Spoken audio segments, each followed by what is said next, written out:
আপনি শুনলেন আগামী কালকে আপনি হরি বল, আপনি কালকে হবেন একজন বিরাট বড় উচ্চপদস্থ কর্মচারী, সরকারি চাকরি পাবেন। আজকে শুনলেন আপনার চাকরি চলে গেছে। সামান্য এইটুকু দুঃখে আত্মহত্যা করে কত রকমের যন্ত্রণা জ্বালা। আর রামচন্দ্র রাজা হবে আগামী কালকে, তার প্যান্ডেল, তার ডেকোরেশন সব সাজানো হয়ে গেছে। আর আজকেই তাকে যেতে হলো কোথায় না, সমস্ত বসন পরিত্যাগ করে গাছের ছাল পরে 14 বছরের বনবাসের জন্য তিনি হাসি মুখে যাচ্ছেন। এই জন্য বলছেন সচ্চিদানন্দ বিগ্রহ, তিনি সর্ব পরিস্থিতিতে আনন্দে থাকেন। কোথাও মাথা ধরে কান্নাকাটি ভগবান করেন না। আজ গান্ধারী বলছে ভগবান শ্রীকৃষ্ণের নাম অষ্টোত্তর শতনামের মধ্যে দর্পহারী নাম রাখে অর্জুন ও সুধীর। অর্জুন যে নামটা ভগবানকে দিলেন, অর্জুনেরই দর্পটাকে ভগবান আজকে চূর্ণ করবেন। তার ইতিহাস আমরা শাস্ত্রকে সামনে রেখে শুনব। আর শুনতে গেলে এই মুহূর্তে চলে যাব আজকে পরমাত্মা ভগবান শ্রীকৃষ্ণের মুখোমুখি দাঁড়িয়েছেন কে না, মুখোমুখি দাঁড়িয়েছেন শতপুত্রের জননী মা গান্ধারী দেবী।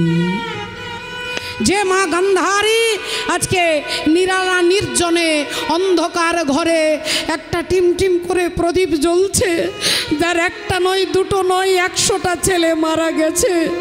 সেই পুত্রহারা জননী গান্ধারী রাতের অন্ধকারে নিজের দুহাত দিয়ে মাথার চুলগুলোকে ছিঁড়ছেন, কখনো চিৎকার করে ডাকছেন, ওরে দুর্যোধন, ওরে দুর্যোধন,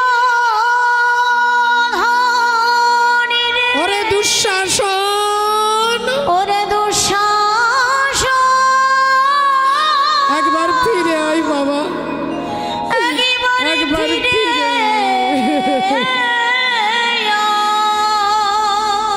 আহা, মা গান্ধারী পাগলিনীর মতো কাঁদছেন, মরা ছেলেগুলোকে ডাকছে, একবার ফিরে আয়, একবার আমার গলাটা জড়িয়ে ধরে আমাকে মা বলে ডাক বাবা।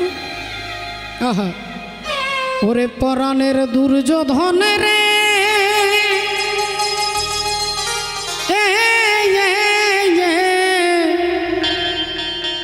ওই আমি কোন বাদেশে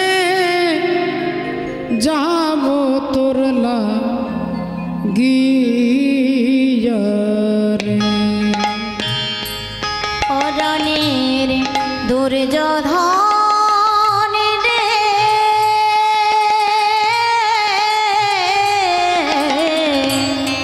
কোন বাদেশে যাব তোর লাগিয়া রে, পরাণের দুর্যোধন রে, একবার ফিরে আয় বাবা, ওই আমি কোন বাদেশে যাব তোর লাগিয়া রে, আমার দেহে আর প্রাণ রবে না রে, আহায় দে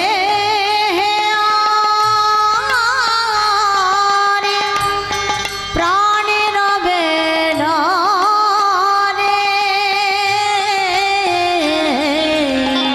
ওই আমি কোন বাদেশে যাব তোর লাগিয়া রে, পরাণের দুর্যোধন রে,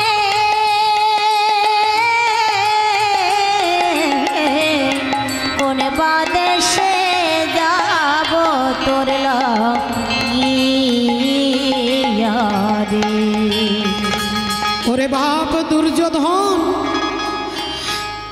এ জগতে যদি জঙ্গলে আগুন লেগে যায় সবাই আগুনটাকে দেখতে পায় বাবা, কিন্তু আমার মনের ভেতরে যে আগুন লেগেছে এই আগুনটা কেউ দেখতে পাবে না, কেউ দেখতে পাবে না এই আগুন।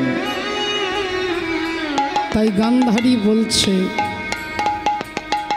ওরে বনের আগুন সবাই দেখে, মনের আগুন দেখে না, আরে যে ফুল শুকায়ে গেছে কেউ মনে রাখে না রে, ওরে মনে রাখে না। আহা বনের আগুন সবাই দেখে, মনের আগুনে দেখে না যে ফুল শুকায়ে গেছে কেউ মনে রাখে না, মনে রাখে না। ওই আমার দেহে আর প্রাণ রবে না রে, ওই আমার দেহে আর ওরে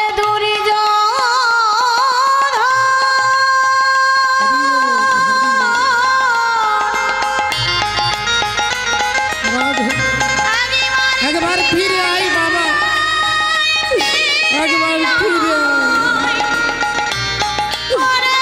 একবার ফিরে আই, ফিরে আই বাবা, ওই আমার দেহে আর প্রাণে রবে না রে। ওই আমি কোন বাদেশে যাব তোর লাগিয়া রে, পরাণের দুর্যোধন রে, কোনে বাদেশে যাব তোর লাগিয়া রে। ওরে দুর্যোধন, কোন বাদেশে যাব তোর ওরে দুঃশাসন, লাগিয়া রে। ফিরে আই বাবা, ওই আমি কোন বাদেশে যাব তোর লাগিয়া রে।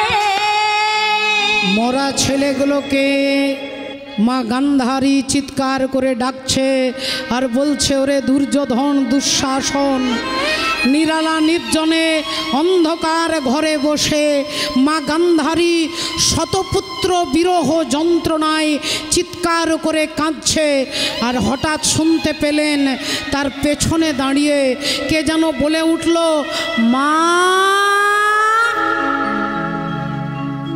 চিন্তা করুন তো মা, একটা নয় দুটো নয় 100টাই ছেলে মারা গেছে, আর তার পেছনে দাঁড়িয়ে যদি কেউ মা বলে ডাকে, চমকে উঠলেন গান্ধারী, চিৎকার করে উঠলেন, কে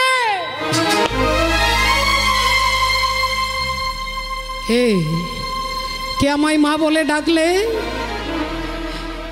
উত্তপ্ত মরুভূমির বুকে এক পশলা বৃষ্টির মতো তোমার মাতৃ সম্বোধন আমার হৃদয়কে উদ্বেলিত করেছে, আমাকে আনন্দ দিয়েছে। তুমি কে? আমি তোমায় দেখতে পাচ্ছি না কেন, তুমি কে? পেছন থেকে উত্তর দিচ্ছেন, মা আমাকে দেখার জন্য এরকম হ্যালোজিন জেলে দিলে দেখা যাবে না মা, এরকম হ্যালোজিনের আলোতে আমাকে দেখা যায় না মা, এরকম কোটি কোটি টিউবলাইট জেলে দিলে আমাকে দেখা যায় না, আমাকে দেখতে গেলে সূর্য চন্দ্রের আলোতেও দেখা যাবে না, আমাকে দেখতে গেলে যে আলোটার প্রয়োজন তার নাম হচ্ছে দিব্য জ্ঞান। না তুমাং শক্যসে দ্রষ্টু মনে নৈব সচক্ষুষা দিব্যাং দদামি তে চক্ষু পশ্যমে যোগো মহেশ্বরম। আমাকে দেখতে গেলে দিব্য নয়নের প্রয়োজন, আর সেই দিব্য নয়ন আমি ছাড়া কেউ দিতে পারবে না মা। তুমি আমায় দেখবে আমি কে? আর যেই বলেছে অমনি গান্ধারী তাকিয়ে দেখছে, তার চোখের কাছে দেখে ভগবান কৃষ্ণ দাঁড়াইয়ে আছে, দেখে ভগবান কৃষ্ণ দাঁড়াইয়ে আছে, ও দেখে ভগবান কৃষ্ণ দাঁড়াইয়ে আছে, দেখে ভগবান কৃষ্ণ দাঁড়াইয়ে আছে, ও যে গান্ধারীর চোখের কাছে ভগবান কৃষ্ণ দাঁড়াইয়ে আছে, গান্ধারীর চোখের কাছে ভগবান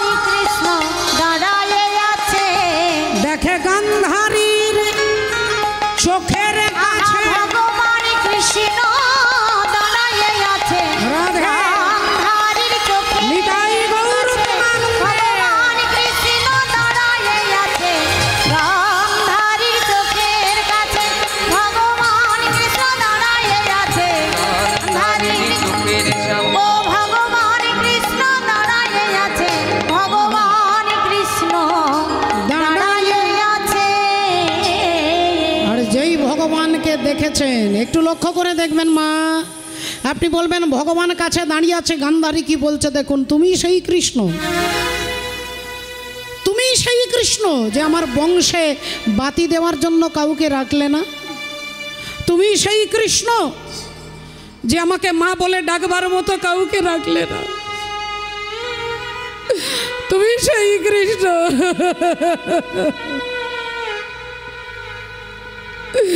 যে আমার বংশটাকে ধ্বংস করে দিয়েছ, একজনকেও রাখলে না মা বলে ডাকবার মতো, আবার 100টা ছেলেকে তুমি মেরে ফেলেছ, তুমি সেই কৃষ্ণ। তাই কৃষ্ণ রে, আজ সন্তান হারা জননী গান্ধারী আমি, এই রাতের অন্ধকারে আজকে শুধু তুমি জানবে আর আমি জানবো, তুমি যেমন আমার বংশে বাতি দিতে কাউকে রাখলে না, আমি তোমাকে অভিশাপ দিচ্ছি, একদিন আমার মতো তোমার বংশ ধ্বংস হয়ে যাবে। ভক্তমণ্ডলী, ভক্তিমতী মায়েরা, সচ্চিদানন্দময় পরমাত্মা ভগবান শ্রীহরি একগাল মিষ্টি হাসলেন। আমরা সুখের জন্য যদি ভগবানের ভজন করি, তাহলে ভগবানের দুঃখটাকে দেখে নিন, যার জন্মই হলো কংসের কারাগারে, জেলে জন্ম হয়েছে মাগো, জন্মের পরেও শান্তি নয়। মাথায় চেপে চলে গেলেন কোথায়? বসুদেবের মাথায় চেপে যমুনার ওপারে নন্দালয়ে পিতা মাতা পরিত্যাগ করে চললেন। সেখানে গিয়েও শান্তি আছে। 6 দিন বয়সে পুতনা রাক্ষসীকে পাঠানো হলো।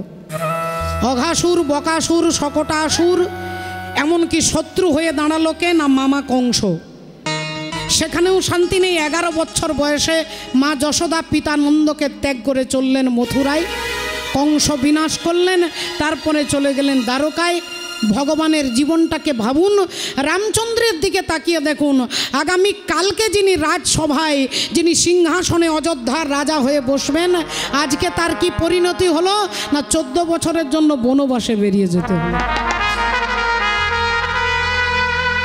আপনি শুনলেন আগামী কালকে আপনি হরিবোল, আপনি কালকে হবেন একজন বিরাট বড় উচ্চপদস্থ কর্মচারী, সরকারি চাকরি পাবেন। আজকে শুনলেন আপনার চাকরি চলে গেছে।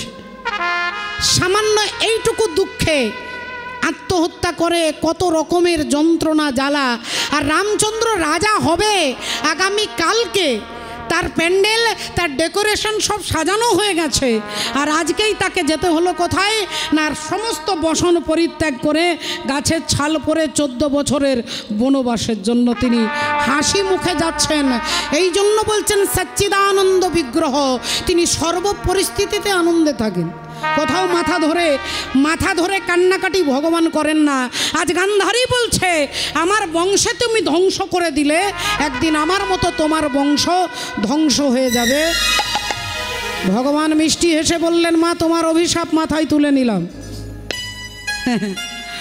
আমি কথা দিচ্ছি মা, আমার বংশ ধ্বংস হবে, কিন্তু হেই মা গান্ধারী, তোমার একটাও ছেলেকে কিন্তু আমি মারিনি মা, তোমার একটাও ছেলেকে আমি মারিনি, মেরেছে তাদের কর্ম। राम किसी को मारे नहीं, ऐसा नहीं राम अपने आप मर जाते हैं करके बुरा काम। তুমি ভুলে গেছো মা, তোমাকে মনে করিয়ে দিচ্ছি মা গো, বেশি দিন আগের কথা নয়, বেশি দিন আগের কথা নয়, মাত্র কয়েকটা দিন আগে, যেদিন কুরুক্ষেত্রে যুদ্ধ শুরু হবে, তোমার ছেলে দুর্যোধন তোমাকে প্রণাম করতে এসেছিল, আর প্রণাম করে এসে তোমার পায়ে হাত দিয়ে বলছে মা আমাকে আশীর্বাদ করো, কুরুক্ষেত্রের যুদ্ধে যেন আমি জয়লাভ করতে পারি। তুমি মা গান্ধারী সেদিন কি করেছিলে? ছেলের মাথা থেকে হাতটা সরিয়ে নিয়ে বললে বাবা দুর্যোধন, যে যুদ্ধে তুই যাচ্ছিস এ যুদ্ধ ধর্মযুদ্ধ, এটা ভারত পাকিস্তানের যুদ্ধ নয়, ভারত চীনের যুদ্ধ নয়, এটা পানিপথের যুদ্ধ নয়, এই যুদ্ধের নাম ধর্মযুদ্ধ। আর এই ধর্মযুদ্ধে তুই হারবি না তুই জিতবি আমি বলতে পারবো না বাবা, তুই হারবি না তুই জিতবি আমি বলতে পারবো না, তবে আমি তোর মা, তুই আমার ছেলে, এই তোর মাথায় হাত রেখে আশীর্বাদ করে বলছি ধর্মপক্ষের হবে জয়, যে পক্ষে শ্রীকৃষ্ণ রয়। ধর্মপক্ষের হবে জয়, যে পক্ষে শ্রীকৃষ্ণ রয়। হরি বল। দেখুন ধর্ম ভাষাটার মধ্যে ধর্ম, ধর্ম, মকে ধরতে বলছি। আগে মকে ধরো, ধর্ম, ম, রাধে রাধে, স্পর্শবর্ণ ম, দুটো ঠোঁট ছুঁয়ে উচ্চারণ হচ্ছে ম। ম দিয়ে কি হয় বলে, ম দিয়ে মন, ম দিয়ে মাধব, ম দিয়ে মন্দির, ম দিয়ে মদনমোহন, ম দিয়ে মুরলীধর। যে কোনো একটা মনকে, মকে ধরো, একটা মকে ধরো। আমি বললাম দাঁড়ান, আপনি আমার প্রশ্নের উত্তর দেন। মই যদি ধরতে হয়, এখন একটা 2 বছরের ছেলে ম ধরতে জানে, তার হাতে মোবাইল না দিলে সে খাবে না। তাহলে মোবাইল ম। ছেলে যখন বড় হলো বলে তখন তাকে মোটর সাইকেল দিতে হবে, এটাও ম। মোটর সাইকেলে একা থাকবে না, সঙ্গে একজন মহিলা থাকবেন, এটাও ম। হরি বল। 4 নাম্বার ম হচ্ছে হাতে যখনই পয়সা আসবে ছুটে যাবে দোকানে, মদের দোকান, সেটাও তো ম। এতগুলো ম ধরছি তবু হচ্ছে না। বললেন আমি বলেছি ধর্ম, ধর্ম রে। হরি বল। আগে ধর্মকে ধরো, ধর্ম। বলি আগে ধর্ম রে, পরে ধর্ম রে। আগে ধরে মোরে পরে ধরে মোরে, আগে ধরে মোরে পরে ধরে মোরে, আগে ধর্ম রে, পরে ধর্ম রে। আগে ধরে মোরে পরে ধরে মোরে, আস্তে। আগে ধর্ম রে, ধর্ম রে, ধর্ম রে। सर्वधर्म परित्यज्य मामेकं शरणं व्रज अहं त्वां सर्व पापेभ्यो मोक्षयिष्यामि मा शुचे। आगे धर्म रे, परे धर्म रे। आगे धरे मोरे परे धरे मोरे, आगे धरे मोरे परे धरे मोरे, आगे धर्म रे।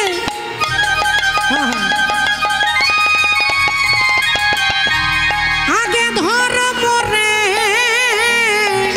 आगे धरे मोरे परे धरे मोरे, आगे धरे मोरे हरि बोल। परे धरे मोरे, आगे धरे मोरे परे धरे मोरे, आगे धरे मोरे परे राधे। धरे मोरे परे धरे मोरे। তাই মা তুমি ভুলে গেছো, সেদিন তুমি দুর্যোধনের মাথায় হাত রেখে বললে ধর্মপক্ষের হবে জয়, যে পক্ষে শ্রীকৃষ্ণ রয়। আর আজকে রাতের অন্ধকারে তুমি আমায় অভিশাপ দিচ্ছ মা। তোমার অভিশাপ আমি মাথায় তুলে নিলাম, তোমার অভিশাপ আমি মাথায় তুলে নিলাম। এখন আমি আসি মা। এই বলে ভগবান গান্ধারী দেবীর কাছ থেকে বিদায় নিয়ে হাঁটতে হাঁটতে আসছেন। এদিক থেকে ভগবান আসছেন, এদিক থেকে অর্জুন যাচ্ছেন। এদিক থেকে অর্জুন যাচ্ছে। অর্জুন আজকে সারাদিন ভগবানের সঙ্গে দেখা হয়নি, না দেখলে রাত্রে ঘুম আসবে না, তাই অর্জুন আসছে ভগবানের সঙ্গে দেখা করতে। রাধে রাধে। আজ চলিতে চলিতে পথে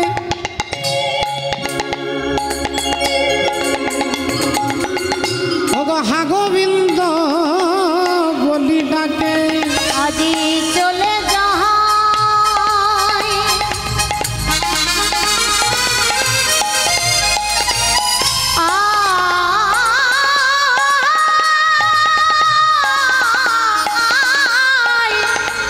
চলে যাই,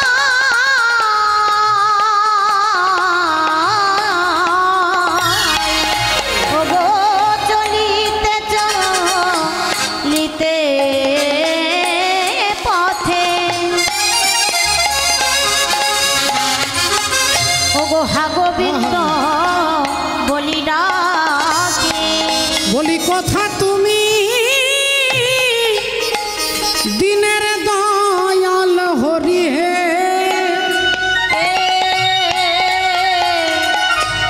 কোথা তুমি দিনের দয়াল হরি, ওগো কোথা তুমি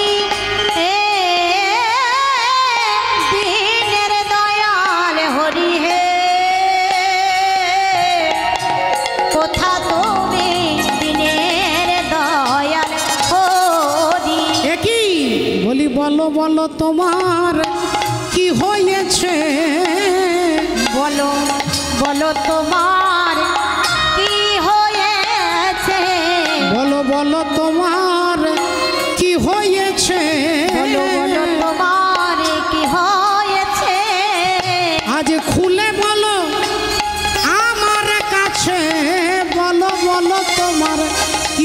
হয়েছে খুলে বলো আমার কাছে, বলো তোমার কি হয়েছে, খুলে বলো আমার কাছে, বলো তোমার কি হয়েছে, খুলে বলো আমার কাছে, বলো বলো তোমার কি হয়েছে।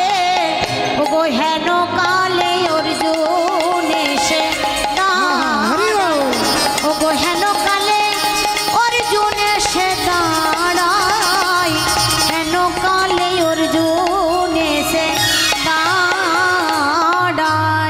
ভক্তমণ্ডলী ভক্তিমতী মায়েরা ভগবানের কাছে অর্জুন এসে দাঁড়িয়েছে। আর অর্জুন দেখলেন ভগবানের মুখটা নীল পদ্মের মতো, যার বদন সেই মলিন হয়ে গেছে বদন। যেই দেখেছে অমনি সঙ্গে সঙ্গে অর্জুন বলে উঠল, কৃষ্ণ কি হয়েছে, তোমার মুখটা শুকিয়ে গেছে কেন? মনে হচ্ছে তুমি কোনো চিন্তার মধ্যে আছো। ভগবান বললেন, তেমন কিছু নয়, তোমার জেঠিমা আমাকে অভিশাপ দিয়েছে। হ্যাঁ গো, তোমার জেঠিমা আমাকে অভিশাপ দিয়েছে। আমার জেঠিমা মানে মা গান্ধারী? বললেন হ্যাঁ, তোমার জেঠিমা গান্ধারী আমাকে অভিশাপ দিয়েছে। কি অভিশাপ দিয়েছে? বলে আমার বংশ নাকি ধ্বংস হয়ে যাবে,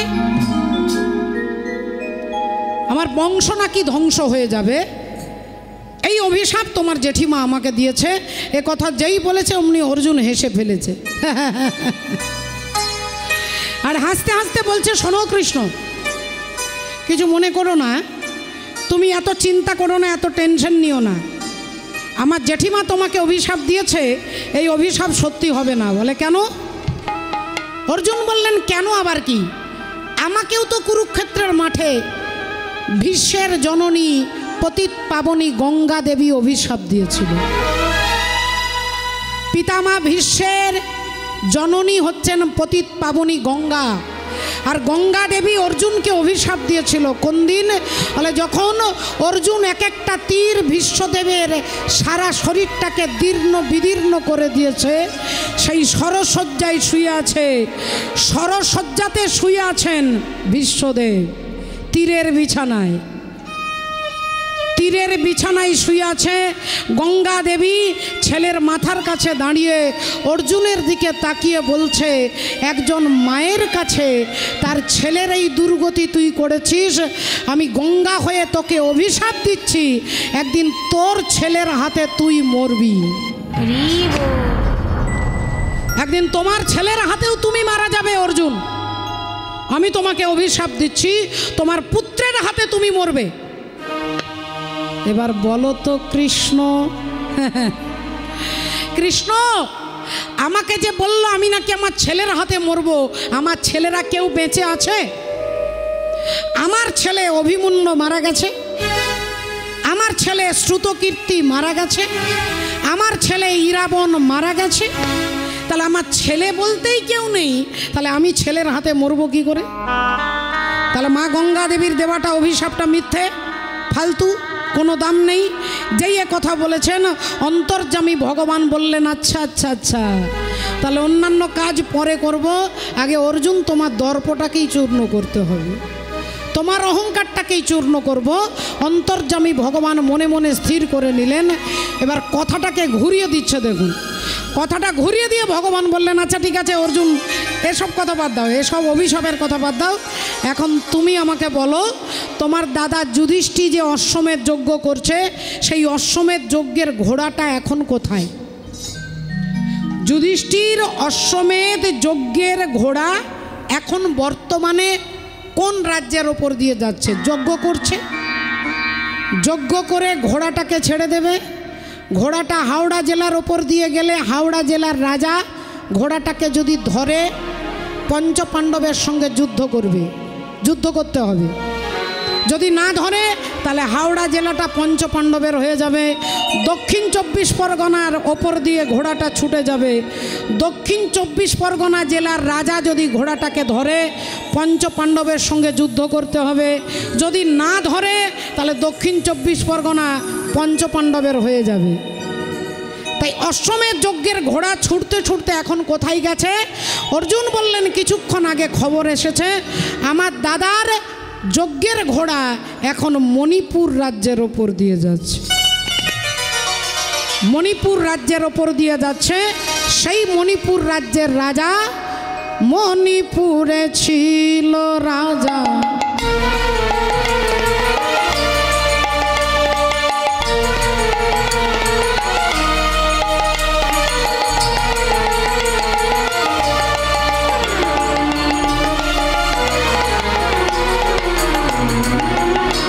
মণিপুরে ছিল রাজা,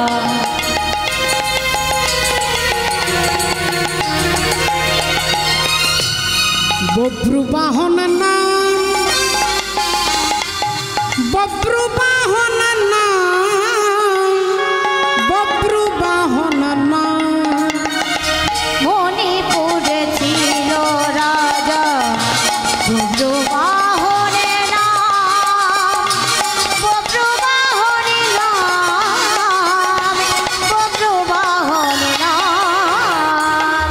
অগধর্মে কর্মে ছিল মতি, রাজা অতি গুণবান, অতি গুণবান। ধর্মে কর্মে ছিল মতি, রাজা অতি গুণবান, অতি গুণবান। হে মণিপুরে ছিল রাজা, বব্রুবাহন নাম, বব্রুবাহন নাম, বব্রুবাহন নাম।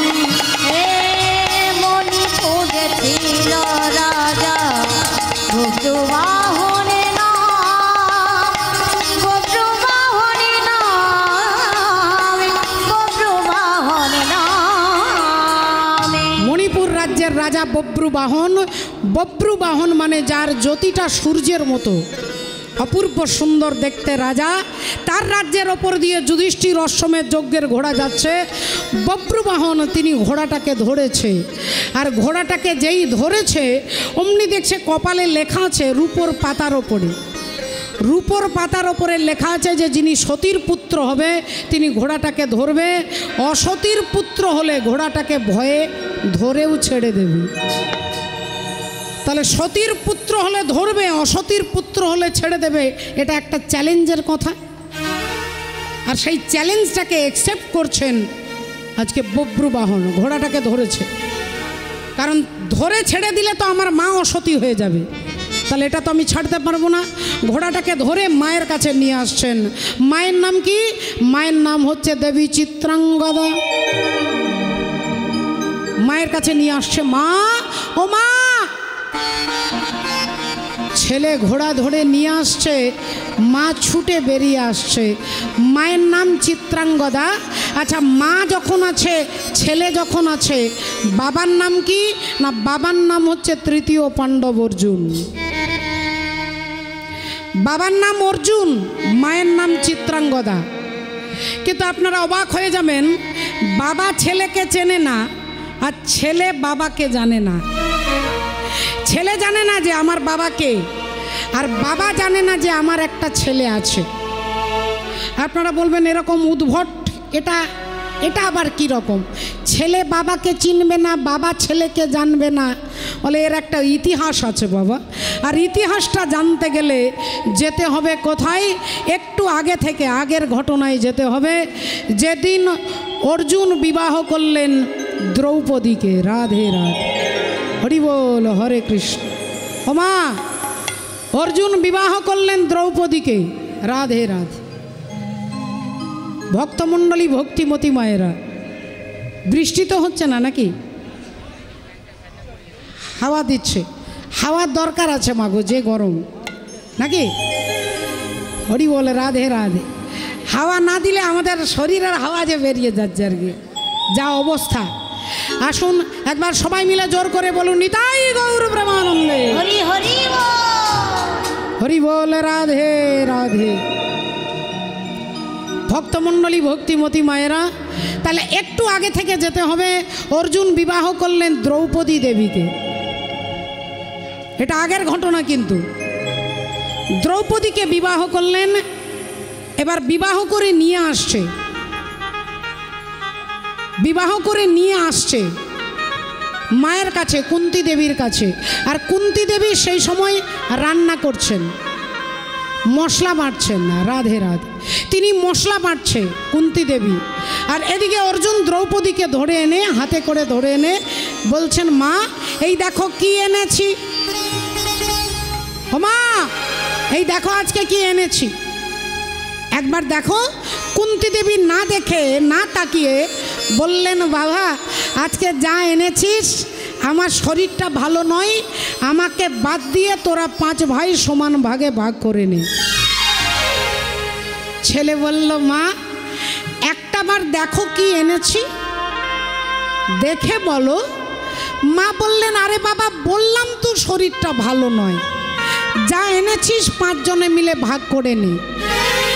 অর্জুন বললেন, মা 2 বার হয়ে গেছে, আর একবার তোমার কাছে অনুরোধ করব, জগৎজননী মা গো, জন্মদাত্রী মা, একবার বলবো তাহলেই 3 বার হয়ে যাবে। তোমার কাছে অনুরোধ করে বলছি মা, একবার দেখো কি এনেছি। আরে বাবা দেখবো না, দেখবো না, দেখবো না,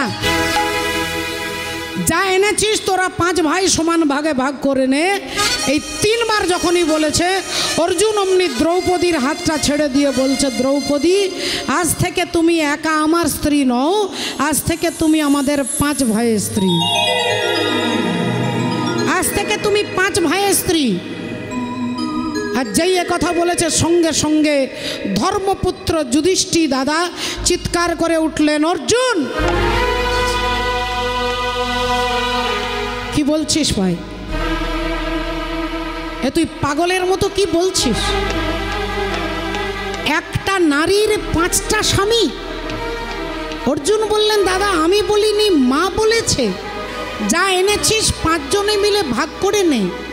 যুধিষ্ঠির দাদা বললেন, এটা হতে পারে না, আমি তোকে বলছি তুই ভুল বলছিস। অর্জুন বললেন, দাদা আমি ভুল বলিনি, আমি সত্যি বলছি। না না না, একটা নারীর 5টা স্বামী হতে পারে না। অর্জুন বললেন, কিন্তু দাদা মা যখন বলেছে, মায়ের ওপরে কারোর কলম চলবে না। 2 ভাইয়ের মধ্যে তর্ক হচ্ছে, চিৎকার হচ্ছে, 2 ভাইয়ের মধ্যে তর্ক হচ্ছে, এর মধ্যে মাঝখানে কে এসে দাঁড়ালেন? অন্তরে যাবি শ্রী গোবিন্দ, অন্তরে জানিয়া, অন্তরে জানি শ্রী গোবিন্দ, অন্তরে জানিয়া, অন্তরে জানি শ্রী গোবিন্দ, অন্তরে জানিয়া। হ্যাঁ, যুধিষ্ঠির সম্মুখেতে দাঁড়ালো আসিয়া, যুধিষ্ঠির সম্মুখেতে দাঁড়ালো আসিয়া, যুধিষ্ঠির সম্মুখেতে দাঁড়ালো আসিয়া। যুধিষ্ঠির দাদার সামনে দাঁড়িয়েছেন ভগবান শ্রীকৃষ্ণ। বললেন, কি ব্যাপার দাদা, কি হচ্ছে, এত তর্ক, এত চিৎকার কেন? যুধিষ্ঠির দাদা বললেন, কৃষ্ণ দেখো না, অর্জুন এটা বলছে যে দ্রৌপদী নাকি আজ থেকে আমাদের 5 জনের স্ত্রী। ভগবান বললেন, অর্জুন এ কথা তুমি বলছো কেন? অর্জুন বললেন, আমি বলিনি কৃষ্ণ সখা, আমি বিবাহ করে নিয়ে আসছি, মা বলছে 1 বার নয়, 2 বার নয়, 3 বার বলেছে, যা এনেছিস 5 জন মিলে ভাগ করে নে। তাই বলছি দ্রৌপদী আমাদের 5 জনের স্ত্রী। কিন্তু আজকে এবার তুমি সংবিধান দেবে, তোমার ওপরে আমরা কোনো কথা বলবো না। তুমি বলো, তুমি বলো হ্যাঁ কি না, বলো। যুধিষ্ঠির ভগবানের দিকে তাকিয়ে আছে, অর্জুন ভগবানের দিকে তাকিয়ে আছে।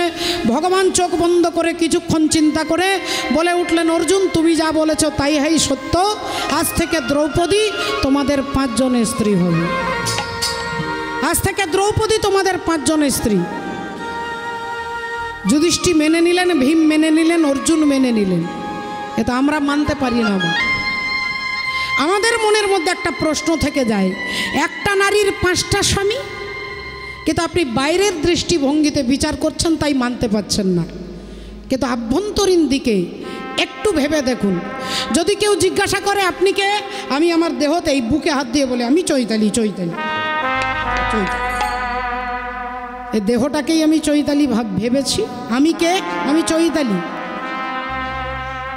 আর দেহটা কি দিয়ে তৈরি? বলে ক্ষিতি, অপ, তেজ, মরুদ, বোম। যুধিষ্ঠির হচ্ছে ক্ষিতি, অপ হচ্ছে অর্জুন, মরুত হচ্ছে ভীম। একটু লক্ষ্য করে দেখবেন, ক্ষিতি অপ তেজ, তেজ হচ্ছে সহদেব আর বোম হচ্ছে নকুল। ক্ষিতি অপ তেজ মরুত বোম, এই পঞ্চভৌতিক এই দেহটাকেই তো আমি আমার মনে করি আমার স্বামী, আমার মালিক, আমি তো দেহটাকেই বলি আমি চৈতালি। তাহলে সেই অর্থে পাঁচটা স্বামী দ্রৌপদীর নয় আমাদের সকলে? রাধে রাধে। তাহলে এবার চিৎকার করে বলবো নিতাই গৌর প্রেমানন্দে হরি হরি বল। হ্যাঁ, ও দেহের পূর্ব পশ্চিম উত্তর দক্ষিণ বল কোন দিকেতে বৃন্দাবন, আমি তত্ত্ব কথা শুনবো বলে মনে আকিঞ্চন। হরি বল।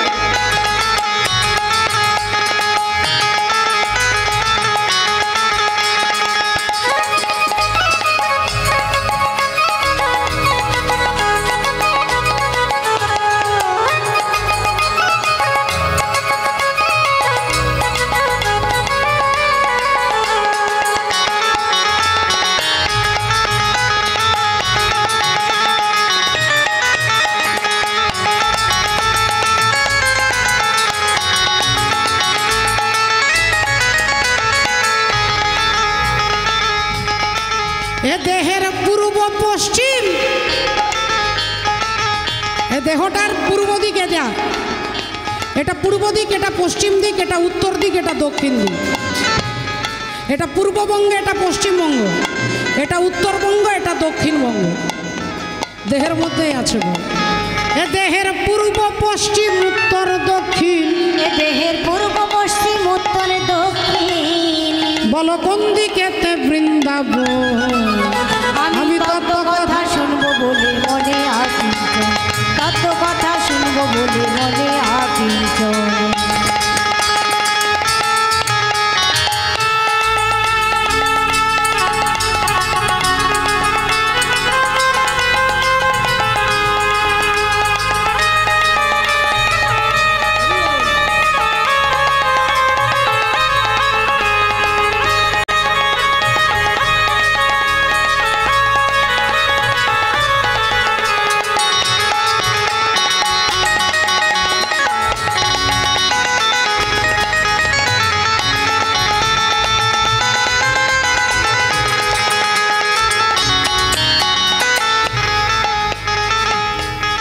দেখুন বাবা, এখানেই কৃষ্ণ আছে, এখানে কংস আছে, এখানেই রাম আছে, এখানে রাবণ আছে। আপনি কাকে খুঁজছেন এটাই জানবার বিষয়। আপনি রামকে খুঁজছেন না রাবণকে, না কৃষ্ণকে, না কংসকে, সব দেহের মধ্যে আছে। যা আছে ব্রহ্মাণ্ডে তাই আছে দেহভাণ্ডে। তাই মহাজন কি কথা বলছে, কোনখানে ওই যমুনার কুলে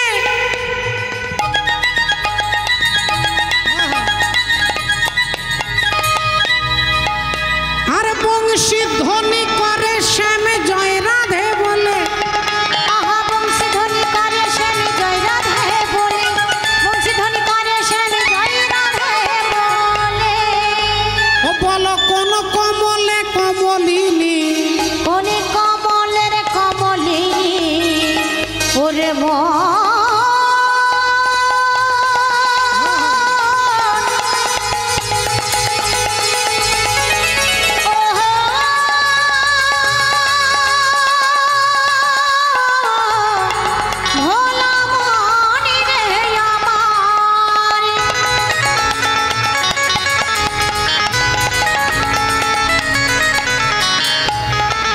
বলো কোন কমলের কমলিনী, ও বলো কোথায় থাকে সখীগণ, আমি তত্ত্ব কথা শুনবো বলে মনে আকিঞ্চন, তত্ত্ব কথা শুনবো বলে মনে আকিঞ্চন।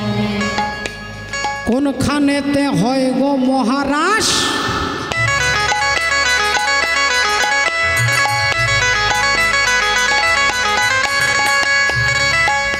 আর কোনখানেতে রাধা কৃষ্ণ সদা করে বাস, কোনখানেতে রাধা কৃষ্ণ সদা করে বাস, কোনখানেতে রাধা কৃষ্ণ সদা করে বাস।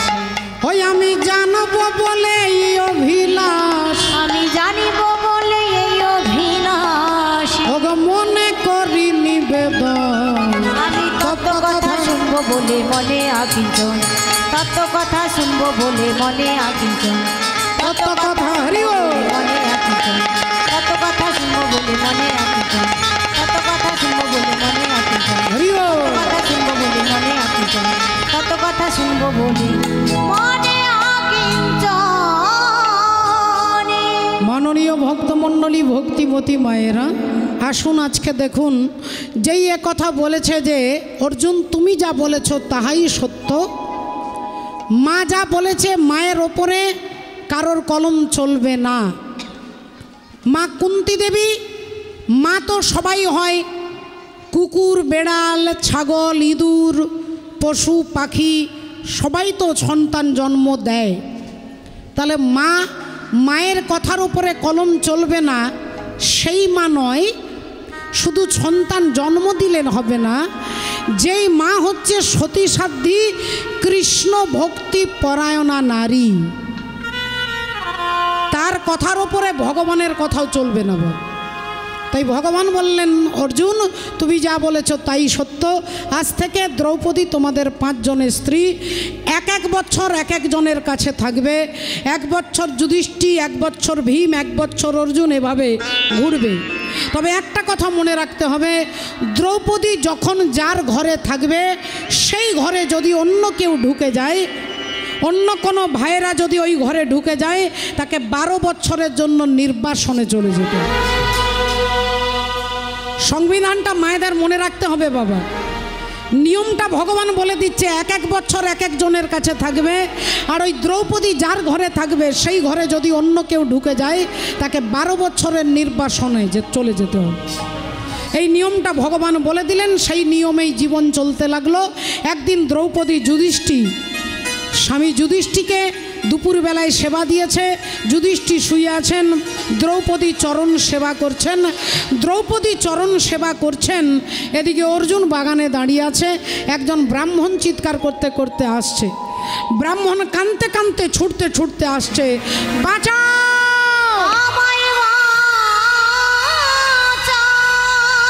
অর্জুন, অর্জুন আমায় বাঁচাও, অর্জুন আমায় বাঁচাও, আমায় বাঁচাও, আমায় বাঁচাও আমায় বাঁচাও অর্জুন, আমায় বাঁচাও। যেই ছুটে অর্জুনের কাছে দাঁড়িয়ে ব্রাহ্মণ কেঁদে কেঁদে বলছে, অর্জুন আমার বাড়িতে একটা গাভী মাতা, সেই গাভী মাতাই হচ্ছে আমার, ওই গরুটাই হচ্ছে আমার জীবনের সর্বস্ব, আমার বেঁচে থাকার অবলম্বন। আর ওই গরুটাকে একটা বাঘ টানতে টানতে নিয়ে যাচ্ছে, আমার গাভী মাতাকে বাঁচাও অর্জুন, তুমি পারবে বাঁচাতে, তুমি পারবে বাঁচাও। অর্জুন বললেন, দেখুন আমি আপনার সাহায্য করতে পারলে খুব খুশি হতাম, কিন্তু সাহায্য করতে পারছি না। তার কারণ বাঘটাকে মারতে গেলে যে তীর ধনুক দরকার, সেই তীর ধনুকটা এখন ওই ঘরে রয়ে গেছে, যেই ঘরে দাদা যুধিষ্ঠির আর দ্রৌপদী বসে আছে, ওই ঘরের ভেতরে রয়ে গেছে। ওই ঘরে আমি ঢুকতে পারবো না, কারণ ও ঘরে ঢুকলেই আমাকে 12 বছরের নির্বাসনে চলে যেতে হবে। ব্রাহ্মণ বললেন, তাহলে তুমি তোমার স্বার্থের জন্য ধর্মকে ছেড়ে দেবে? ধর্ম রক্ষতি রক্ষিতা, আপনাকে কেউ রক্ষা করবে না, আপনার ধর্ম আপনাকে রক্ষা করবে, আপনাকে আপনার ধর্ম রক্ষা করবে। যেদিন রাবণ সীতা দেবীকে হরণ করে নিয়ে যাচ্ছে, সেদিন সবার আগে বাধা দিতে এলেন কে না, পক্ষীকুলে জন্ম, তাও আবার গীত কুলে, নাম হচ্ছে কি আপনারা সকলে চেনেন, রাধে রাধে, জটায়ু। জটায়ু এসে সবার আগে রাবণকে বলছে আমার মাকে ছেড়ে দিন। রাবণ রেগে গিয়ে তার তলোয়ারটা বার করে আর জটায়ুর কি করলো না, জটায়ুর ডানাটাকে কেটে দিলেন। রাবণের সঙ্গে জটায়ুর অনেক যুদ্ধ হলো, যুদ্ধ করতে করতে যখন পারছে না, তলোয়ারটা বার করে ডানাটা কেটে দিয়েছে। পক্ষী জাতি যেটা দিয়ে উড়বে সেই ডানাটাই কেটে দিতে জটায়ু মাটিতে পড়ে গেলেন। সারা দেহ রক্তে ভেসে যাচ্ছে, জটায়ু মাটিতে পড়ে আছে। রাম রাম বলে চোখ বন্ধ করে কাঁদছেন। এদিকে রাম লক্ষ্মণ দুই ভাই সীতা দেবীর খোঁজ করতে করতে করতে হঠাৎ শুনতে পেলেন কে যেন রাম রাম বলছে। ভগবান রাম এসে জটায়ুর পিঠে হাত বুলিয়ে হাত বোলাচ্ছে। আর যেই হাত বোলাচ্ছে অমনি জটায়ু চোখ বন্ধ করে বলছে, কে তুমি? আমি তোমাকে দেখতে পাচ্ছি না, কিন্তু এখন তুমি চলে যাও, তুমি চলে যাও, আমাকে বিরক্ত করো না। আমার দেহে যতক্ষণ নিঃশ্বাস আছে আমি শুধু বলবো রাম রাম রাম। আমি রাম বলে মরতে চাই, আমি অন্তিমকালে রামের চরণ পেতে চাই, আমি পরজন্মে রাম ভক্তি নিয়ে জন্মগ্রহণ করতে চাই। তাই আমি বলবো রাম রাম। তুমি চলে যাও, তুমি চলে যাও। কে তুমি? আমি দেখতে চাই না, আমার হাতে সময় নেই, আমি শুধু বলবো রাম রাম রাম। ভগবান রাম বলছে, তুমি যাকে খুঁজছো রাম রাম রাম, আমি সেই রাম হয়ে তোমাকে করছি প্রণাম। আমি রাম হয়ে তোমাকে প্রণাম করছি। কেন? লক্ষ্মণ বললেন, তোমার ডানাটা কাটা গেল, তুমি তো রাবণকে তোমার ধারালো নখ দিয়ে চিরে দিতে পারতে যখন রাবণ অজ্ঞান হয়ে গিয়েছিল যুদ্ধ করতে করতে। জটায়ু বললেন, আমি রামের ভক্ত, আমি রামের ভক্ত, অধর্মকে আশ্রয় করে যুদ্ধে জয়লাভ করতে চাই না।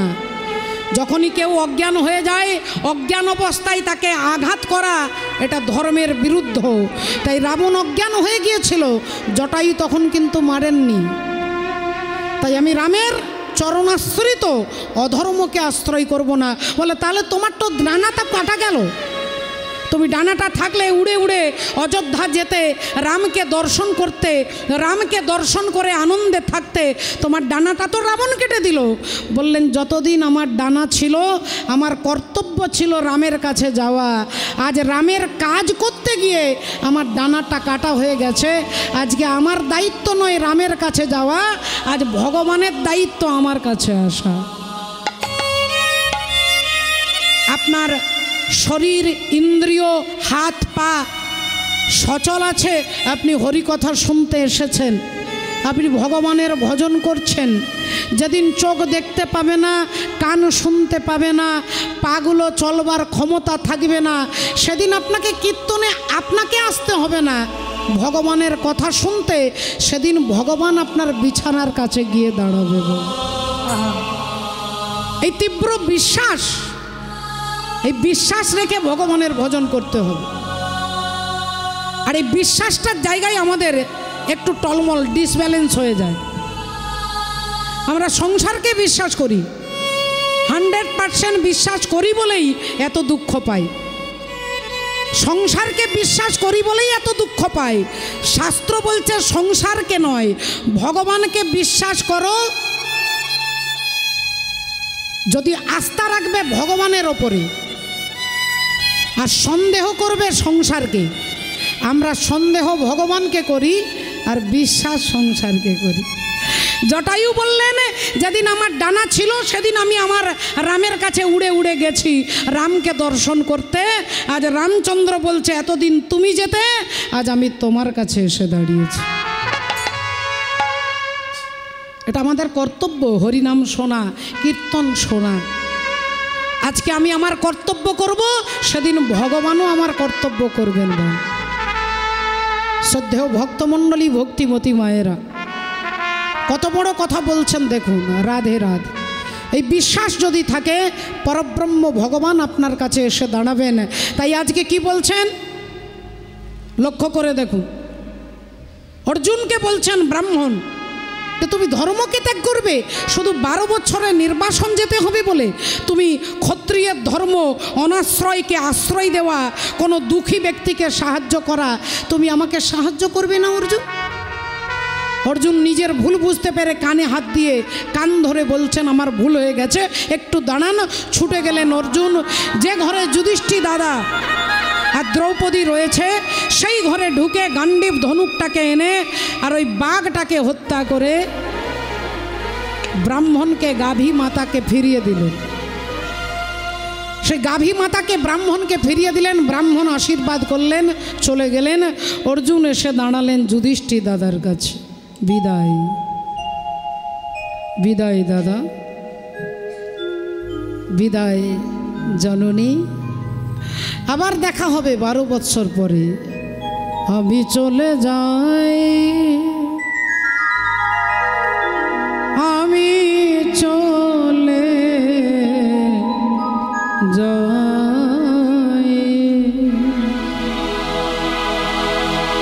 আমি চলে যাই। ও মা জননী,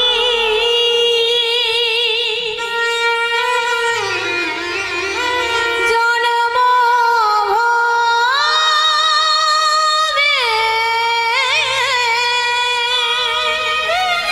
বিধায় আমি চলে যাই।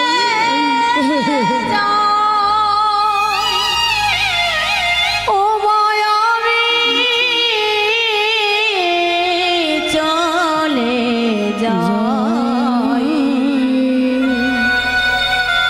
ও মায়াবী চলে যাই। বিদায়। ওরে ভাই, ওরে ভাই অর্জুন, তুই যাস না ভাই, তুই যাস না। তোর কোনো দোষ নেই, তুই কোনো ভুল করিসনি। তুই একজন ব্রাহ্মণকে সাহায্য করবার জন্য তুই এই ঘরে ঢুকেছিস, এর জন্য তোর কোনো শাস্তি হবে না ভাই, তুই যাস না, তুই যাস না ভাই। অর্জুন উত্তর দিচ্ছেন, দাদা নিয়ম যারা তৈরি করে, যারা রক্ষক তারাই যদি ভক্ষক হয়, দেশের কল্যাণ হবে কি করে, জনগণের উন্নতি হবে কি করে? যারা রক্ষক তারাই ভক্ষক। নিয়মটা যারা তৈরি করেছে তারাই যদি পালন না করে, এ দেশ চলবে কি করে, জনগণের উন্নতি হবে কি করে? তাই দাদা তুমি তোমার মোহে মায়াতে পড়ে কথা বলছো দাদা। আমি চললাম দাদা, 12 বছর পরে আবার তোমার কাছে এসে দাঁড়াবো। এই বলে অর্জুন আজকে 12 বছরের জন্য নির্বাসনে, কোনো ঘরে থাকতে পারবে না, জঙ্গলে থাকবে, পাহাড়ের গুফাতে থাকবে, গাছের তলায় থাকবে, ঘাটে মাঠে পড়ে থাকতে হবে, ঝর্নার জল, গাছের পাতা, গাছের ফল খেয়ে থাকতে হবে। তথাপিও আনন্দে যাচ্ছেন আজকে অর্জুন, যাচ্ছে আনন্দে ভগবানের নাম গাইতে গাইতে। দেখুন আজকে তিনি যাচ্ছেন, আমরাও যাব। একবার চিৎকার করে বলবো, বলো ভগবান কৃষ্ণচন্দ্র কি জয়, বলো রাধা রানী কি জয়, নিতাই গৌর সীতানাথ প্রমাণ। আনন্দে হরি হরি বল। জয় রাধে রাধে। অর্জুন যাচ্ছেন ভগবানের নাম গাইতে গাইতে, তাই তার নাম স্মরণ করে আমরাও আজকে যাব। আমরাও ভগবানকে আশ্রয় করে তার কথা শুনতে শুনতে মনের আনন্দে একটু তালে তালে তালি দিতে দিতে আমরা যাব, তালি দিতে দিতে। अरे कारी कमरी वाला मेरा यार है, मेरे मन का मोहन तू दिलदार है। कारी कमली वाला मेरा यार है, मेरे मन का मोहन दिलदार है। ओ कारी कमली वाला मेरा यार है, मेरे मन का मोहन दिलदार है। ओ कारी कमरी वाला मेरा यार है,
बोलो भगवान कृष्णचंद्र की, জয় बोलो राधा रानी की, জয় बोलिए भागवत महापुराण की। জয় এখানে বাবাদের থেকে মায়েরা বেশি আছেন, আমি একটু দেখব মায়েদের ভোল্টেজ কত আছে। মায়েরা শুধু বলবেন জয়, বলো রাধা রানী কি। জয় ও মা গো, 25,000 ভোল্টেজে কথা বলছে। আচ্ছা বাবাদের ভোল্টেজ কত আছে একটু দেখি। সব সময় বাবাদের ভোল্টেজ কম থাকে, ঘরে ঝগড়া হলে মায়েদের ভোল্টেজ শোনা যায়। এখানে দেখে নি একটু, এবার মায়েদের নয়, এবার বাবাদের জন্য বলো রাধা রানী কি। না 10,000। হরি বল রাধে, জয় রাধে জয় রাধে। তাই চলুন আজকে ঘটনা কি ঘটলো মা। ও মা, একজন কোটিপতি ব্যক্তি, কোটি কোটি টাকার মালিক, জীবনে কখনো তীর্থে যায়নি, হরিনামে 5 টাকা চাঁদা দেয়নি। এখন পাড়াতেই কীর্তন হচ্ছে, তার স্ত্রী রেগে রেগে বলছে, বলি হ্যাঁ গো, বলি পাড়াতেই কীর্তন হচ্ছে, একটু কীর্তন শুনতে যেতে পারো না। এখন স্ত্রী 440 ভোল্টে কথা বলছে, স্বামী এখন বললেন ঠিক আছে ঠিক আছে ঠিক আছে, চিৎকার করো না, আমি 10 মিনিট কীর্তন শুনে তারপরে এসে বিছানায় ঘুমোবো। এই বলে ভদ্রলোক প্যান্ডেলে আসছে, আর যেই প্যান্ডেলে আসছে কোনো দিনই হরিনাম শোনে না, 35 বছর হরিনাম হচ্ছে, কখনো আসে না। আজকে যখন প্যান্ডেলে আসছে সব ভক্তরা দেখে ডাকছে, দাদা আসুন, দাদা আসুন, দাদা আসুন, আসুন দাদা। এখন একজন ভদ্রলোক নিজের আসনটা ছেড়ে ওই খুঁটিটাতে সুন্দর আসন দেওয়া আছে, ওখানে বসেন দাদা, বসেন দাদা, বসেন। এখন তিনি বসেছে, কীর্তনিয়া কীর্তন শুরু করাবার আগে তার ঘুম শুরু হয়ে গেছে মানে। সে এখন নাক ডেকে ঘুমোচ্ছে দিব্যি, এখন আনন্দে ঘুমোচ্ছে, ঠান্ডা বাতাস লাগছে, চুপচাপ আছে, সব ঘুমোচ্ছে। উনি তখন নাক ডেকে ঘুমোচ্ছে। 3 ঘন্টা হয়ে গেছে, কীর্তনিয়া নেমে চলে গেছে। এখন যার আসনে বসেছে তিনি এখন শুধু আছে, বাকি সব চলে গেছে। এখন এনাকে ঘুম ভাঙাতে পারছে না, এত বড় কোটিপতি ব্যক্তি যদি রেগে যায়। এখন মুখের দিকে হাঁ করে তাকিয়ে আছে, কখন ঘুম ভাঙবে। 3 ঘন্টা পরে চোখটা খুলেছে, তখন ইনি বলছে দাদা যান দাদা, এবার কীর্তন শেষ, ডান দাদা যান, এবারে যান। এখন উনি উঠে বাড়ি আসছে, গিন্নি ভাবছে 10 মিনিট বলে গেছে, 3 ঘন্টা ছিল, তাহলে মনে হয় কীর্তন ভালো লেগেছে। বলি হ্যাঁ গো স্বামী, কীর্তন কেমন হলো গো, কী কীর্তন হলো? বলো ওই তো 3 ঘন্টা ছিলাম, 3 ঘন্টায় 3টে কথা শুনেছি। 3 ঘন্টায় 3টে কথা কেন? বলো ওই তো বললো আসুন বসুন আর যান, আসুন বসুন যান। স্ত্রী বুঝতে পেরে গেছে কত মন দিয়ে কীর্তন শুনেছে, রেগে গিয়ে পাশ ফিরে উল্টে শুয়ে আছে। তা স্বামী বলল আমি কি করব, তুমি কি ঘুমোবে? না ঘুম আসছে না। না ওখানে বসে ঘুমোলে কি আর ঘুম আসবে, তুমি এখানে বিছানায় বসে জপ করো। কি জপ করব? বলে কেন? রেগে রেগে বলছে ওই যে তিনটে মন্ত্র শিখেছ, ওটাই বিছানায় বসে বসে বলো। এখন স্বামী এখন 3টেই মন্ত্র বলছে, আসুন বসুন যান, আসুন বসুন যান। আর দুর্ভাগ্যক্রমে সেই দিন বাড়িতে 6টা চোর ঢুকেছে। পাঁচিল ডিঙেছে, জানালা ভেঙেছে, কাঁচ ভেঙেছে, ভেতরে যাচ্ছে পা টিপে টিপে। 6টা চোর টিপে টিপে পা টিপে যাচ্ছে। ইনি অন্ধকার ঘরে বলছে আসুন। এরা ভাবছে তাহলে আমাদেরকে ডাকছে। একজন বলল সর্দারজি, এ তো আমাদেরকে আসুন বলে ডাকছে। একজন বলল শোন, আজকে হবে না, ব্যাকে পালা, পা টিপে টিপে পিছনে পালা। এরা যেই পিছনে পালিয়ে যাচ্ছে, ইনি মন্ত্র বলছে বসুন বসুন। সর্বনাশ, আমাদের চিনে ফেলেছে, বসুন বলছে। একজন বলল বাঁচবার একটাই রাস্তা আছে, যার ঘরে যা চুরি করেছি সব একে দিয়ে পালা।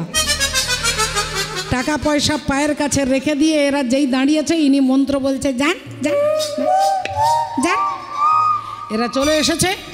দেখতে দেখতে সকাল 5টা বেজে গেছে। চোখ খুলে তাকিয়ে দেখছে টাকা পয়সা গয়না গাটি। স্বামী ভাবছে একদিন কীর্তন শুনলাম, একদিন মন্ত্র জপ করলাম, একদিনেই সিদ্ধি লাভ করে গেছি, কত টাকা পয়সা পেয়েছি। এবার গিন্নিকে ওঠাচ্ছে, দেখো গিন্নি কি পেয়েছি, দেখো সিদ্ধি লাভ করে গেছি। গিন্নি তখন দেখছে জানালা ভাঙা, দরজা ভাঙা, কাঁচ ভাঙা, বুঝতে পেরে গেছে চোর এসেছিল। তখন স্বামীকে বলছে, স্বামী কীর্তন শুনতে গিয়ে 3টে মিথ্যে মন্ত্র জপ করেছো। 3টে মিথ্যে মন্ত্র জপ করে তোমার আশেপাশের চোর তোমার কাছে আত্মনিবেদন করেছে। তাহলে কীর্তনের যেদিন মূল ভাষাটা বুঝতে পেরে জপ করতে পারবে, সেদিন তোমার ভেতরে যে 6টা চোর আছে, কাম, ক্রোধ, লোভ, মোহ, মদ, মাৎসর্য, এরা তোমার কাছে আত্মনিবেদন করবে। হরি বল। তোমার ভেতরে যে 6টা চোর, এরা তোমার কাছে আত্মনিবেদন করবে যেদিন কীর্তনের মূল মন্ত্রটাকে বুঝে জপ করতে পারবে। রাধে রাধে। শ্রদ্ধেয় বাবা ঠাকুর, ভক্তিমতী মায়েরা, তাহলে আসুন আজকে দেখুন কি কথা বলছি। আজকে অর্জুন আনন্দে যাচ্ছে না 12 বছরের নির্বাসনে। ভগবানকে যিনি ভজন করে, ভগবানকে যিনি চাই, সারা জগৎ তাকে চায়। আর যিনি ভগবানকে না চাই, বলে মায়া তাকে না চায়। মায়া, মায়ার জন্য সে নাচে। মায়া সবাইকে নাচায়, আর মায়া যার ইশারায় নাচে তিনি হচ্ছেন পরমাত্মা শ্রী ভগবান। বিশ্বদেব প্রতিজ্ঞা করেছিলেন যে কুরুক্ষেত্রের যুদ্ধে 10,000 সৈন্যকে আমি প্রতিদিন মারব। 10,000, প্রতিদিন 10,000 সৈন্যকে মারব, এটা তার ছিল মনে মনে প্রতিজ্ঞা। 5 দিন চলে গেছে, 6 দিনের দিনে দুর্যোধন এসে বিশ্বদেবকে বলছে, দাদু তুমি আমার খাচ্ছ, আমার পড়ছ, আমার মনে হচ্ছে তুমি আছো আমার দলে, কিন্তু তোমার মনটা আছে পঞ্চপাণ্ডবের দলে। বিশ্বদেব বললেন, কেন তুমি কথা বলছো দুর্যোধন? বললেন, আমার এত লোক মারা যাচ্ছে, কিন্তু পঞ্চপাণ্ডবের একটা কেউ, 5 ভাইয়ের একটা কেউ মারা যাচ্ছে না। দাদু বিশ্বদেব বললেন, ঠিক আছে, আমি প্রতিজ্ঞা করছি আগামী কালকের যুদ্ধে পঞ্চপাণ্ডবকে আমি শেষ করে দেব। কালকের যুদ্ধে পঞ্চপাণ্ডবকে শেষ করে দেব। চ্যালেঞ্জটা কে করছেন? না, যার নামই হচ্ছে ভীষ্ম। এ নাম তার জন্ম থেকে ছিল না, জন্মসূত্রে নাম ছিল দেবব্রত, কিন্তু বাবা শান্তনু ছেলের নাম রেখেছিল কোন দিন? না, ছেলে প্রতিজ্ঞা করলেন বাবার জন্য যে আমি আজ কোনোদিন বিয়ে করব না, আমি কোনোদিন রাজা হব না। এই প্রতিজ্ঞা করলো বলে বাবা তাকে নাম দিলেন, আজ থেকে তোর নাম ভীষ্ম, আজ থেকে তোর ইচ্ছা মৃত্যু হবে। দুর্যোধন বললেন, দাদু তোমার বাবা যেমন তোমাকে আশীর্বাদ দিয়েছিল, আজকে তুমিও আমাকে একটা দামি আশীর্বাদ করো, একটা দামি আশীর্বাদ দাও। বিশ্বদেবের কথা শুনি বল, দুর্যোধনের কথা শুনে বিশ্বদেব বললেন, তোমাকে দেব না, আজ 3:15-র মধ্যে তুমি তোমার স্ত্রীকে আমার ঘরে পাঠাবে। আমি সেই ব্রহ্ম মুহূর্তে তোমার স্ত্রীর মাথায় হাত রেখে এমন একটা আশীর্বাদ দেব যাতে তুমি অমর হয়ে যাবে। হরিবল, তোমার মৃত্যু হবে না। দুর্যোধন ছুটে এলেন, এসেই স্ত্রীকে বলছে, 3টের মধ্যে তুমি স্নান টান করে ভালো কাপড় টাপড় পরে রেডি হয়ে থাকবে, দাদু ভীষ্মদেবের কাছে যাবে, তিনি একটা আশীর্বাদ দেবে, তুমি নিয়ে চলে আসবে। এদিকে পঞ্চপাণ্ডব 5 ভাই রাত্রিবেলায় খেতে বসেছে।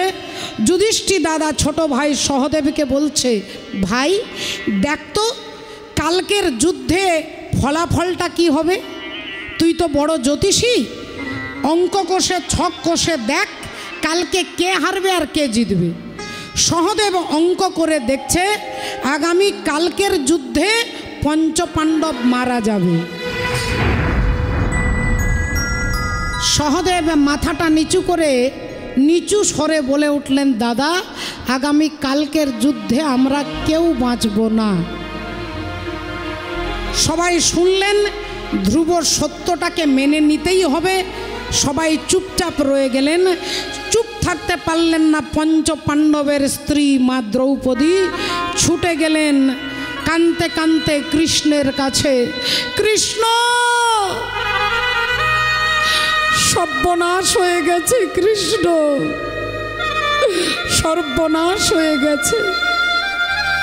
আনন্দময় ভগবান বললেন, কি হয়েছে?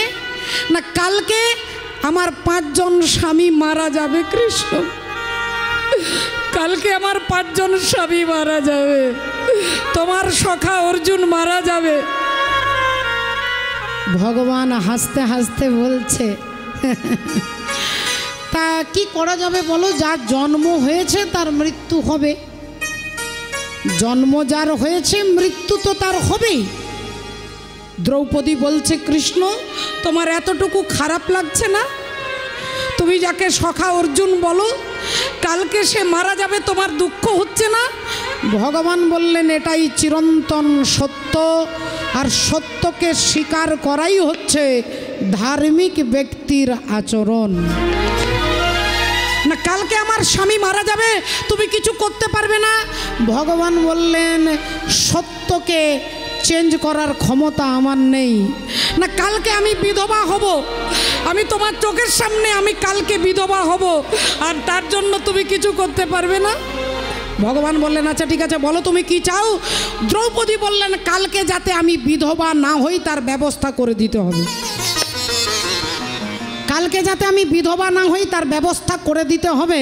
এ কথা যেই বলেছে, ভগবান বলছে আমি কথা দিচ্ছি কালকে তুমি বিধবা হবে না। দ্রৌপদী বলছে কি করবে? আমার 5টা স্বামীকে বাঁচিয়ে দেবে?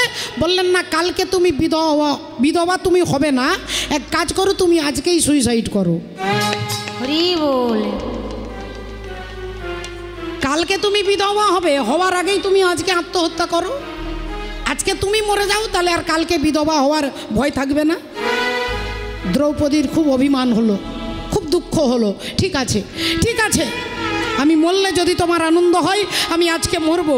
আগুন জ্বালিয়েছে, আগুনে ঝাঁপ দিতে যাবে। ভগবান বললেন আমার উত্তরীয়টা ধরো, আর ধরে 7 বার পরিক্রমণ করো, করে আগুনে ঝাঁপ দাও।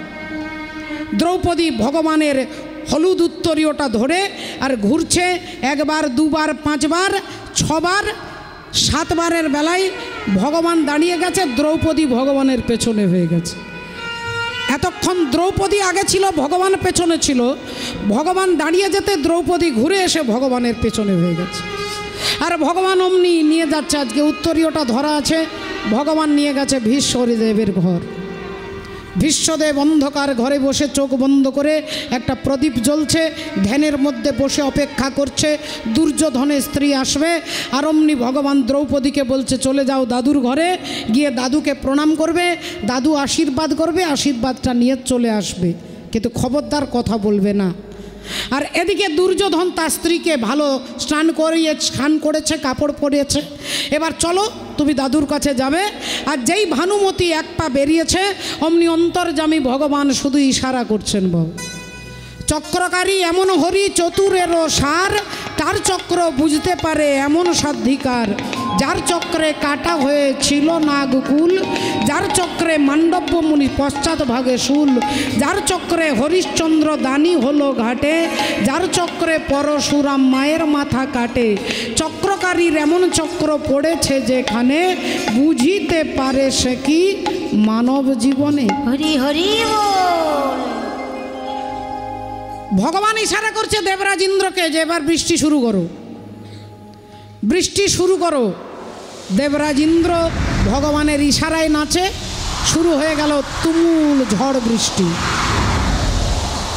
দুর্যোধন ভানুমতিকে বলছে শোনো, এই বৃষ্টিতে যেতে হবে না, এক কাজ করো 1 ঘন্টা পরে যাবে। আরে বাবা, দাদু আশীর্বাদ দেবে। আরে আশীর্বাদটা 1 ঘন্টা পরে দেবে, তার কি আছে, বৃষ্টি থেমে যাক তারপরে যাবে। এই দেখুন, সময়কে যদি আপনি গুরুত্ব না দেন, সময় একদিন আপনাকে গুরুত্ব দেবে না বাবু। দুর্যোধন লেট করে দিলেন, বললেন 1 ঘন্টা পরে যাবে। আর এদিকে দাদু ভীষ্মদেব তিনি বসে আছে, দ্রৌপদী পায়ে হাত দিয়ে প্রণাম করেছে। আর দাদু ভাবছে দুর্যোধনের স্ত্রী মনে করে দ্রৌপদীর মাথায় হাত দিয়ে আশীর্বাদ করছেন, অখণ্ড সৌভাগ্যবতী ভব। এই আশীর্বাদটার অর্থ মা যাজ্ঞসেনী দ্রৌপদী জানেন যে আমি কোনোদিন বিধবা হব না, অখণ্ড সৌভাগ্যবতী ভব। তার মানে আমি বিধবা হব না, তাহলে আমার 5টা স্বামী মারা যাবে না। এই সিঁদুরের গুরুত্বটা কি আপনারা বুঝতে পারছেন? হরি বল, রাধে রাধে। ভক্তমণ্ডলী, ভক্তিমতী মায়েরা রাগ করবেন না মা, কিছু কিছু মায়েদের বিয়ে হয়েছে সিঁদুর পরে, তবে মা গো এই হরি বল, এই রোডটা ছেড়ে দিয়ে অন্য রোডে সিঁদুর পরে, আর হাওড়া ছেড়ে দিয়ে হুগলি রোডে সিঁদুর পড়তে ভালোবাসে। এখন দ্রৌপদীকে বলেছে অখণ্ড সৌভাগ্যবতী ভব। দ্রৌপদীর মুখ দিয়ে বেরিয়ে গেছে ও দাদু তাই জানা, তাই হয় তাই হয় তাই হয়। আর যেই বলেছে তাই হয়, ভীষ্মদেব বললেন দ্রৌপদী তুমি জানলে কি করে? এই সময়ে তোমাকে আসতে হবে তুমি জানলে কি করে? আমার ঘরে আসতে হবে তুমি জানলে কি করে? আমার ঘরের দরজা খোলা থাকবে তুমি জানলে কি করে?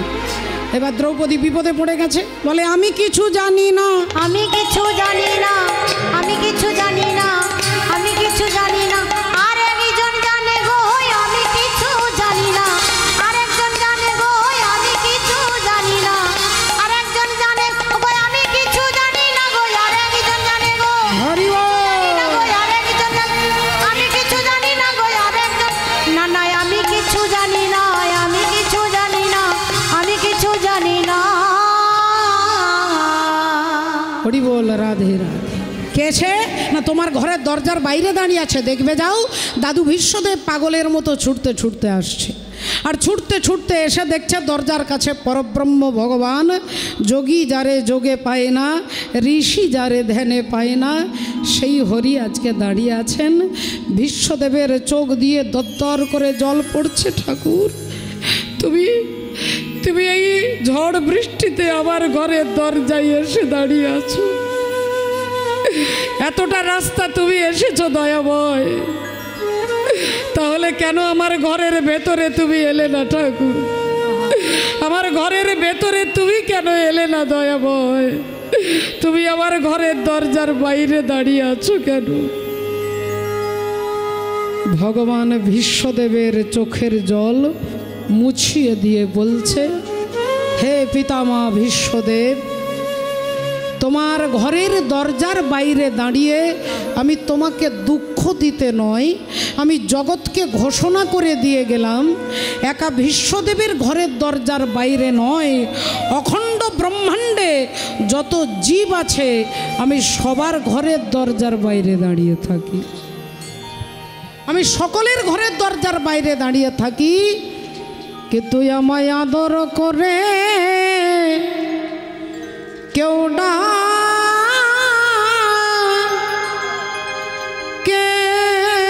না,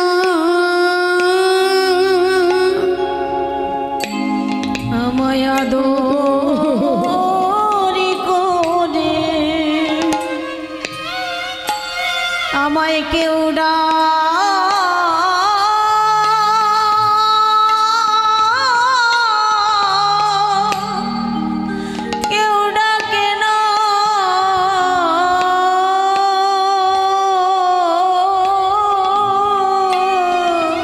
ভেতরে যাব বলে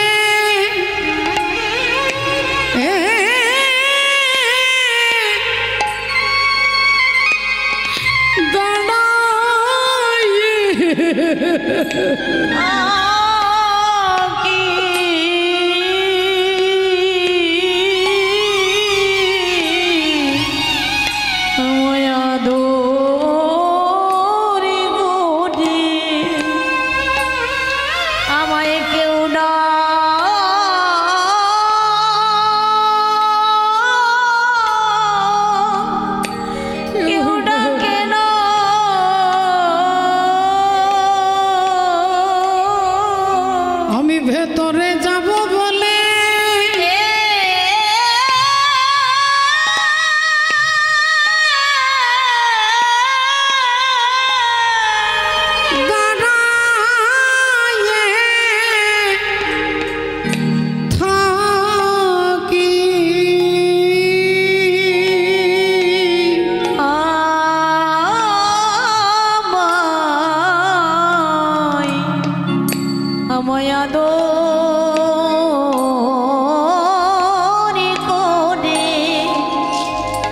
আমায় কেউ ডাকে না।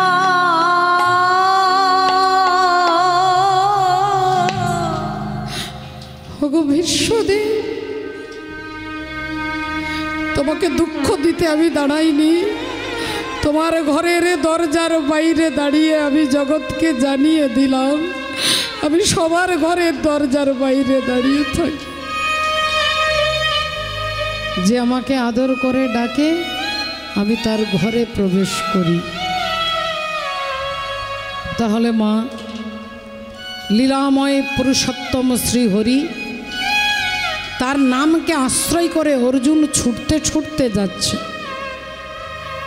12 বছরের মধ্যে দেখতে দেখতে 1 বছর, 2 বছর, 5 বছর, 8 বছর, 10 বছর পেরিয়ে গেল। কখনো জঙ্গলে, কখনো গিরিকন্দরে, কখনো পাহাড়ের গুফায়, কখনো গাছের তলায়। থাকতে থাকতে অর্জুনের চেহারাটা, চুল বড় বড় হয়ে গেছে, নখগুলো বড় বড় হয়ে গেছে, গায়ের রংটা পাল্টে গেছে। অর্জুন 10 বছর পার করে দিয়েছে, বাকি আছে আর 2 বছর, তারপরেই আবার দাদা যুধিষ্ঠির কাছে ফিরে যাব। দেখতে দেখতে আরেকটা বছর পেরিয়ে গেল, 11 বছর চলে গেল। এইবার অর্জুন ছুটতে ছুটতে প্রবেশ করেছে মণিপুর রাজ্যে। এখন অর্জুন তো জানে না যে এটা মণিপুর রাজ্য। তিনি ছুটতে ছুটতে মণিপুর রাজ্য হাঁটতে হাঁটতে চলতে চলতে প্রবেশ করেছে একটা গাছের ছায়ায়। একটা গাছের তলায় অর্জুন নিজের হাতের ওপরে মাথাটা রেখে হাতটাকে বালিশ করে ঘুমিয়ে পড়েছেন। ক্লান্ত দেহ, তিনি ঘুমিয়ে পড়েছেন। আর সেই সময় মণিপুর রাজ্যের রাজা ছিলেন রাজা চিত্রভানু। সেই চিত্রভানু রাজার একমাত্র কন্যা হচ্ছে দেবী চিত্রাঙ্গদা। ছোটবেলা থেকে অর্জুনের গল্প শুনতে শুনতে, অর্জুনের নাম শুনতে শুনতে বড় হয়েছে। অর্জুনকেই স্বামীর সিংহাসনে বসিয়েছে। অর্জুন ছাড়া কাউকে বিবাহ করব না, কোনো পুরুষকে আমি আশ্রয় করব না, একমাত্র অর্জুন ছাড়া। এই পণ নিয়ে দেবী চিত্রাঙ্গদা সেই রাজকুমারী হয়ে ধুতি পাঞ্জাবি পরতেন, রাজপুত্র সেজে থাকতেন। মাথার চুলগুলোকে খোঁপা করে একটা মাথায় মুকুট দিয়েছে, কোমরে তলোয়ার, পিঠে ধনুর্বাণ, আর অমনি ঘোড়া রথের ওপরে, হরিবোল, ঘোড়া চড়ে ঘোড়া টকবক টকবক টকবক করে ছুটছে। আর সেই ঘোড়ার পিঠে চেপে দেবী চিত্রাঙ্গদা রাস্তা দিয়ে যাচ্ছে। হঠাৎ ঘোড়াটা দাঁড়িয়ে গেছে। চিত্রাঙ্গদা দেখলেন একজন ভদ্রলোক রাস্তায় শুয়ে আছে। ভাবলেন হয়তো কোনো পাগল নইলে কোনো দুস্থ ব্যক্তি, আমার ঘোড়াটা যাচ্ছে না কেন, ও শুয়ে আছে বলে। এই যে উঠুন, আরে উঠুন উঠুন, আপনাকে বলছি উঠুন। কি মুশকিল, আপনাকে বলছি শুনতে পাচ্ছেন না? অর্জুনের ঘুমটা ভেঙে গেছে। তাকিয়ে দেখলেন এক অপূর্ব সুন্দর রাজপুত্র দাঁড়িয়ে আছে। কিছু বলছেন? চিত্রাঙ্গদা বললেন এখান থেকে উঠুন, এখান থেকে সরান, আমি এই রাস্তা দিয়ে যাব। অর্জুন বললেন দেখুন, আমি যেখানটাতে শুয়েছি তাকে বাদ দিলে ডান দিকেও জায়গা আছে, বাঁ দিকেও জায়গা আছে। আপনি বাঁ দিক দিয়ে চলে যান, নইলে ডান দিক দিয়ে যান। আর তাও যদি আপনার অসুবিধা হয় আপনি আমাকে লাফিয়ে যান। দেবী চিত্রাঙ্গদা বললেন আপনার কি এই বোধটুকু নেই যে কাউকে লাফিয়ে কাউকে ডিঙে যেতে নেই? মানুষ তো দূরের কথা, পশু পাখি, একটা কুকুর, একটা ছাগল, একটা বেড়াল রাস্তায়